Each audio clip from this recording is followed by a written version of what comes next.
নমস্কার বন্ধুরা, welcome to tasty bytes. আজ আমি আপনাদের কাছে এঁচোড় চিংড়ির কোরমা রেসিপি নিয়ে এসেছি। এটা বানানোর জন্য লাগবে সামান্য হলুদ দিয়ে সেদ্ধ করা এঁচোড়, খোসা ছাড়িয়ে ভালো করে ধুয়ে ভেজে রাখা চিংড়ি, গোটা জিরে, তেজপাতা, গোটা গরম মশলা, পেঁয়াজ বাটা, কাঁচা লঙ্কা বাটা, ফ্যাটানো টক দই, আলু ডুমো ডুমো করে কেটে ভাজা, চিনি, আদা বাটা, নুন, কাশ্মীরি লঙ্কার গুঁড়ো, জিরের গুঁড়ো, হলুদ, ধনের গুঁড়ো। এবার একটা কড়াই বসিয়ে তাতে পরিমাণ মতো সর্ষের তেল দিলাম।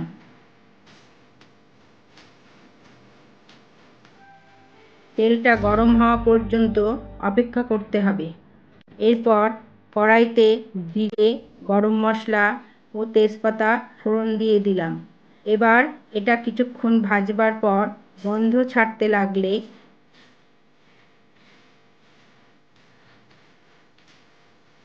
এর মধ্যে পেঁয়াজ বাটা দিয়ে নাড়াচাড়া করতে হবে যতক্ষণ পর্যন্ত পেঁয়াজের কাঁচা গন্ধটা চলে না যায়।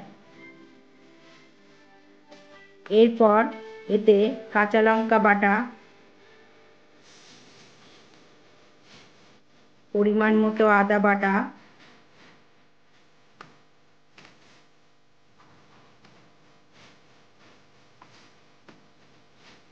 লবণ পরিমাণ মতো, কাশ্মীরি লঙ্কার গুঁড়ো,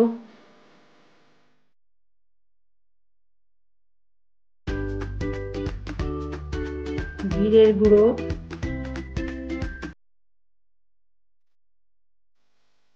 হলুদ,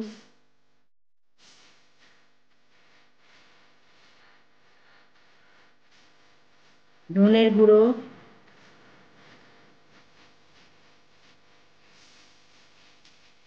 টক দই দিয়ে কিছুক্ষণ নাড়াচাড়া করতে হবে।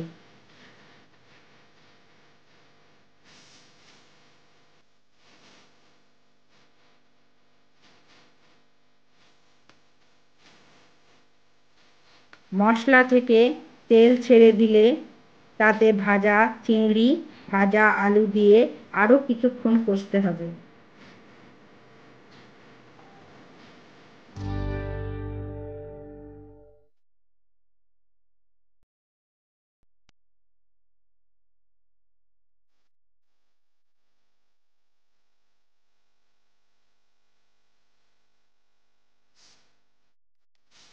এরপর এতে সেদ্ধ করা এঁচোড়টা দিয়ে কিছুক্ষণ নাড়াচাড়া করে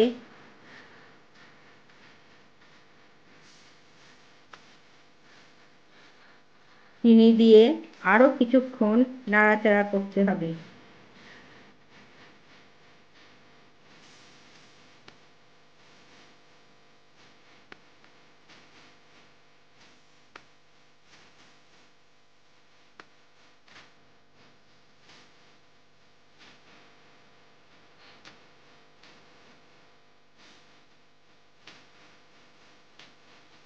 এরপর আমি এতে পরিমাণ মতো গরম জল দিয়ে দেব।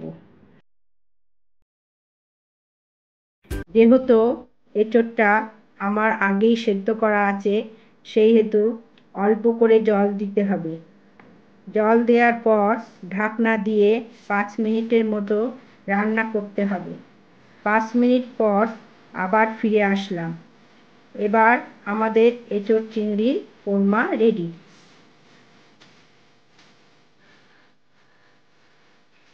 এরপর একটা সার্ভিং বলে রান্নাটা নামিয়ে গরম গরম এঁচোড় চিংড়ির কোরমা পরিবেশন করুন।